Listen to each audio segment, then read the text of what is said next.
রাশিয়ার ডিপ্লোম্যাটদের সঙ্গে সঙ্গে ভারতের ডিপ্লোম্যাটদের ওপরও প্রাণের ঝুঁকি বেড়েছে, কারণ যেই জায়গায় হামলা হয়েছে সেটা ভারতের এমবেসি থেকে কিছু কিলোমিটার দূরেই রয়েছে। লাস্ট ইয়ার 15ই আগস্টে যখন তালেবানরা আফগানিস্তানকে পুরোপুরি টেক অফ করে নিয়েছিল, তার কিছু ঘন্টার মধ্যেই বিশ্বের মোটামুটি সমস্ত দেশের অ্যাম্বাসেডর, ডিপ্লোম্যাট দ্রুত ওখান থেকে ফ্লাইট ধরে নিজেদের দেশে ফিরে গেছিল। পাকিস্তান ছাড়া কোনো দেশ এমন ছিল না যাদের অ্যাম্বাসেডর এবং ডিপ্লোম্যাটদের আফগানিস্তানের রাজধানী কাবুল থেকে, এমনকি রাশিয়া ও চায়না যারা তালেবানকে সাপোর্ট করত, তারাও তাদের 2-4 জন অফিসিয়াল ছাড়া অন্যান্য সমস্ত স্টাফ এয়ারলিফট করে পুনরায় নিজেদের দেশে ফিরিয়ে নিয়ে গেছিল।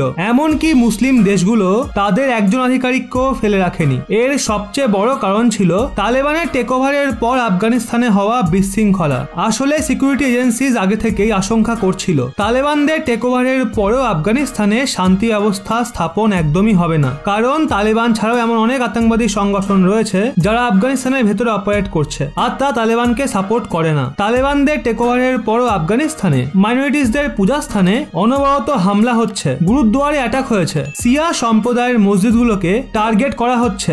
বর্তমানে ওখানে প্রতি শুক্রবার আফগানিস্তানে কোনো না কোনো মসজিদে সুইসাইড অ্যাটাক হতেই থাকে। আর এইবার তো কোনো রিমোট এরিয়ায় নয়, বরং হাই সিকিউরিটি জোনে আসা রাশিয়ার এমবেসির ওপরই হামলা করা হয়েছে।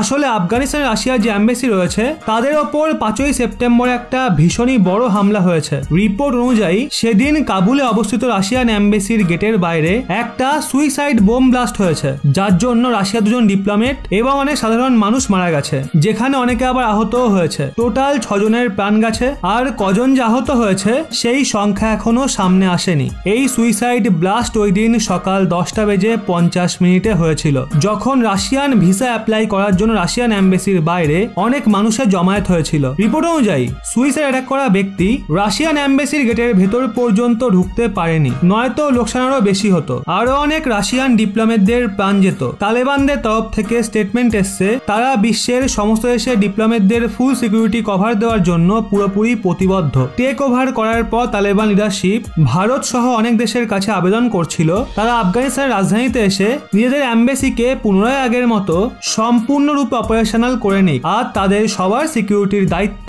তালেবান স্বয়ং নেবে। তালেবানের তরফ থেকে আশ্বাসের পর ভারতেই কিছু সপ্তাহ আগে নিজের কিছু টেকনিক্যাল স্টাফকে কাবুলে অবশ্যই নিজের এমবেসিতে পাঠিয়ে দিয়েছিল। কিন্তু ভারতের national security adviser Ajit Doval মহাশয় আমাদের ইন্টেলিজেন্স এজেন্সি এবং সরকারের জন্য চিন্তার বিষয় হতে পারে, কারণ কাবুলে যেই জায়গায় রাশিয়ার এমবেসি রয়েছে, মানে যে লোকেশনেই হামলা হয়েছে, ভারতের এমবেসি ওখান থেকে মাত্র 7 কিলোমিটার দূরত্বে রয়েছে। গাড়ি করে গেলে মাত্র 10-15 মিনিটের দূরত্ব। সেক্ষেত্রে যেই হামলা রাশিয়ার এমবেসিতে হয়েছে সেটা কিন্তু কাল ভারতের এমবেসির বাইরেও হতে পারে, কারণ পাকিস্তান সমর্থিত অনেক আতঙ্কবাদী সংগঠন যারা বর্তমান সময় আফগানিস্তানে অ্যাক্টিভ রয়েছে, তারা ভারতকে বিশেষ একটা পছন্দ করে না। এখন যেহেতু তালেবান ও ভারতের মাঝে নিকটতা ক্রমশ বাড়ছে, আমরা আফগানিস্তানের মানুষদের জন্য মেডিসিন, গম ও ভ্যাকসিন পাঠাচ্ছি, সেক্ষেত্রে পাকিস্তান কখনোই চাইবে না ভারত একবার পুনরায় আফগানিস্তানে এন্ট্রি নিক। এর জন্য পাকিস্তান জঙ্গি সংগঠনগুলোকে বলে ভারতের এমবেসিতে একটা সুইসাইড বোম অ্যাটাক, মানে একটা আত্মঘাতী হামলাও করাতে পারে। সাধারণত যে লোকেশনে বিদেশের এমবেসি থাকে সেটা ভীষণই হাইলি সিকিউর এলাকা বলে মনে করা হয়, কিন্তু তালেবান কাবুলের এরিয়াতেও সিকিউরিটি দিতে ব্যর্থ হচ্ছে। আর যদি এমনই হতে থাকে তো বাকি দেশগুলো না তো আফগানিস্তানে নিজেদের এমবেসি খুলবে, আর না তো তালেবানরা মান্যতা পাবে। সে যাই হোক, আপনাদের কি মনে হয় এখন কি আফগানিস্তানে ভারতের এমবেসি বন্ধ করে ওখানকার স্টাফদের দেশে ফিরিয়ে আনা উচিত, নাকি এখনো দেখা উচিত? নিচে কমেন্টে আপনার মতামত অবশ্যই জানান।